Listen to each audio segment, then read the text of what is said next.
Hello there, my name is Ryan. Today we're going to look at the open format UK track and trace forms. So like the forms you get or that I've come across personally when I go into say a cafe or pub establishment. They ask you to manually sign yourself in, your name, your number, the date, etc. And this form is left on the side for anyone that walks in to see everyone else's names and numbers. And I'm going to go through why this is an issue in terms of cybersecurity, from my perspective anyway. Give examples. So just to be clear, this is the sort of format that I'm talking about. The name on the left, number in the middle, time of arrival or date and time of arrival on the right hand side. In this case, we've named the example cafe the Red Blue Cafe, and this is the track and trace sign-in form, or example anyway. And usually this is the names, numbers, etc. will all be in handwriting while the form is printed. So why is this an issue? Well, putting ourselves in the shoes of a cyber criminal, this provides an opportunity for spear smishing campaigns. It provides a relevant theme / lure, which in this case will be the establishment, because we know the establishment is relevant to the target since their name is down on a piece of paper next to their number inside of the establishment. It provides relevant persuasion principle for social engineering. So we're going to act as if we are the establishment, and that's how we're going to contact the person using reciprocation. It provides raw target data, the names and telephone numbers. It provides an opportunity for swift harvesting of data, taking images. An example of this is where I could stand in front of it pretending like I'm checking the date and time or my number from my telephone ready to write it down, but what I'm really doing is taking a picture using my smartphone. It provides an easy and cost-effective method of data harvesting for illicit use. A criminal would normally have to buy data like this from the darknet or an exploit forum, or retrieve the data themselves by conducting a data breach and actually hacking into a company that holds such data, customer data, etc. And it provides an opportunity for profiling and targeting of vulnerable people. So the first one I thought of was a cafe, where it's predominantly elderly people that visit it, or elderly people that are the customers. So moving on, for the people watching this that may not be entirely sure what smishing is, I'm going to refer to phishing.org's definition of phishing first, which is: phishing is a cybercrime in which a target or targets are contacted by email, telephone, or text message by someone posing as a legitimate institution to lure individuals into providing sensitive data, such as personally identifiable information, banking and credit card details, and passwords. And then smishing refers to that explanation, but when the target is contacted by SMS, so via text. Smishing is exclusive to text. That's hence the SM stands for SMS. So the example one in this case, we've taken our target from a few slides back where we see here Ross, name Ross and the number, etc. That's who we've for example taken this image of the form. This is the target we're targeting in this case, but obviously it would more likely be all of them. Every target would be tried for more likelihood of someone clicking on it. So we have his name, we have his number, we know the time that he was at the establishment. This is an example of what the preview would look like in his phone, the smishing text. Obviously you can see it looks like it's coming from the Red Blue Cafe, the name of the example cafe in this case. And then you see the message itself. This is where we apply the persuasion principle, and also where we sort of make it personal, because we know the name from the form. We know that Ross has been at the Red Blue Cafe.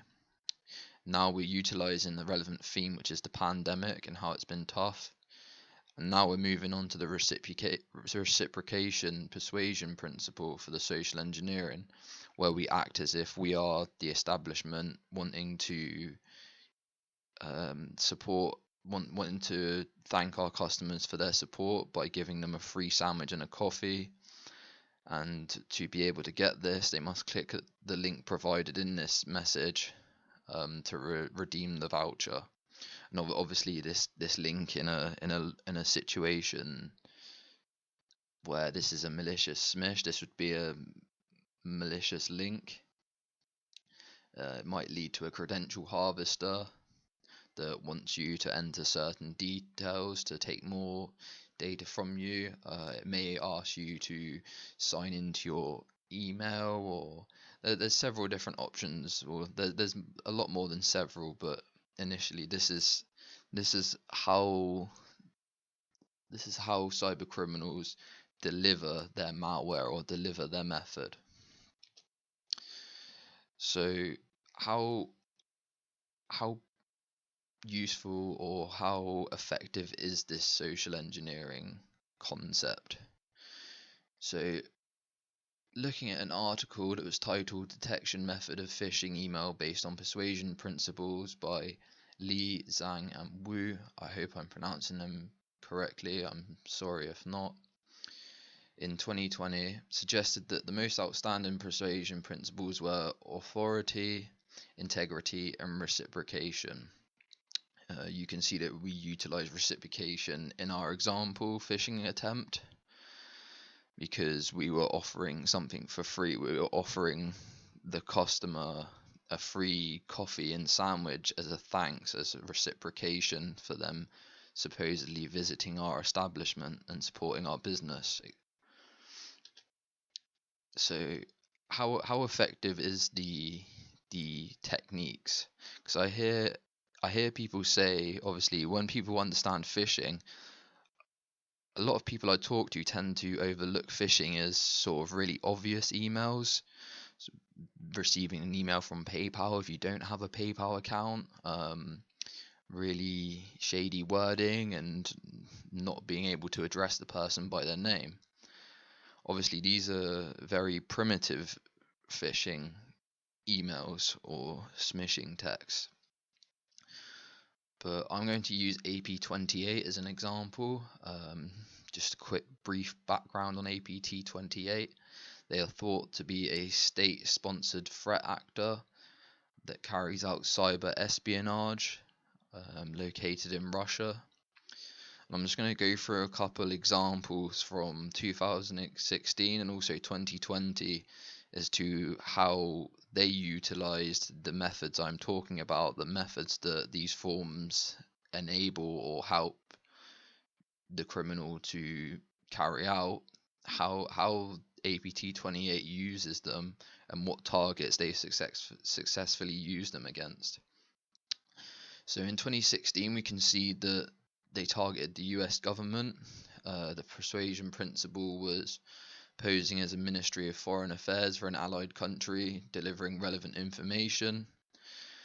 If we go over to the relevant theme /lure, it was supposedly a forwarded email with the caption "Exercise Noble Partner 2016," which was a reference to a joint NATO effort between the United States and Georgia. So obviously this was in 2016.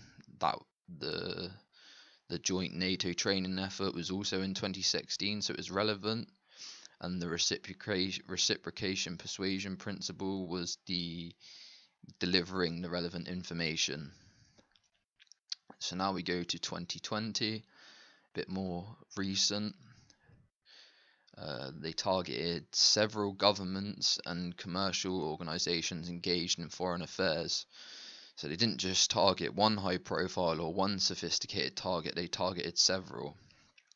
Again, utilizing the reciprocation principle, as well as authority in this case.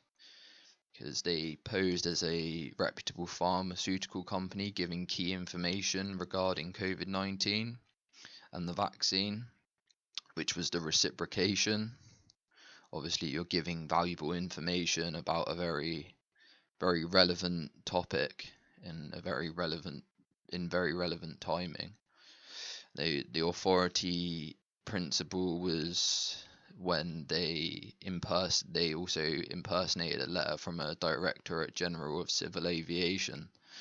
So in this campaign, that was the example of the authority. So the key takeaways from this presentation is that this method of track and trace form provides the possibility for cybercriminals to easily harvest data and target customers in a cost-effective manner. That phishing/smishing is significantly more effective when the criminal has information regarding the targets, like the information provided publicly in these forms. And obviously, going back on the topic of people underestimating phishing because they're used to such obvious phishing emails or messages. That persuasion principles allow for advanced social engineering, and that the relevance of timing and theme, which was the cafe and date/time visited in this case, is key to an advanced phishing/smishing message against even the highest profile of targets, which we seen in two examples by attacks carried out by APT28, and that this method of track and trace form enables opportunity for advanced social engineering tactics and smishing campaigns. The sources are here, but they will also be in the description. Thank you for watching. If you enjoyed the presentation, please like this video, subscribe to the channel for more, and if you'd like to go and visit my Instagram and follow me there, it's @RedBlueRyan. I tend to post relative posts to my YouTube channel, but more in a blog format. Thank you for watching.